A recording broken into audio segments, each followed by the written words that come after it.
اب یہ بات ایسی ہے کہ جس کو سن کے ہر لڑکی متوجہ ہو جاتی ہے، میرا رشتہ اچھی جگہ پہ ہو، میں ہر عمل کرنے کو تیار ہوں۔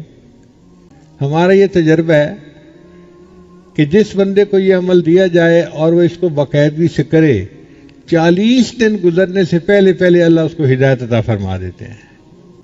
کسی بندے کا عقیدہ ٹھیک نہ ہو، کسی بندے کے عمل ٹھیک نہ ہو، ماں باپ کا نافرمان ہو، یا اور ایسی کوئی اس کے اندر عیب ہو، تو اس کو ایک وظیفہ کروائیں۔ کون سا وظیفہ؟ یا رحمان، یا رحیم، یا ہادی، یہ 3 لفظ یاد رکھیں۔ یا رحمان، یا رحیم، یا ہادی۔ اگر آپ کسی کو کہیں گے نا کہ بھی پڑھو تم نیک بن جاؤ گے، وہ نہیں پڑھے گا۔ آپ حکمت سے کام لیں۔ اگر کوئی بچی ہے، بے نمازی ہے، دنیا کی طرف لگی ہوئی ہے، دین کی طرف آتی نہیں ہے، اس کو کہے کہ بچہ یہ عمل کرو، ہر نماز پڑھو، اور نماز کے بعد یہ 21 مرتبہ یا رحمان، یا رحیم، یا ہادی۔ اور اگر نماز نہیں بھی پڑھتی تو ویسے ہی دن میں 21 مرتبہ پڑھ لے یا رحمان، یا رحیم، یا ہادی، تو تمہارا رشتہ اچھی جگہ ہو جائے گا۔ اب یہ بات ایسی ہے کہ جس کو سن کے ہر لڑکی متوجہ ہو جاتی ہے، میرا رشتہ اچھی جگہ پہ ہو، میں ہر عمل کرنے کو تیار ہوں۔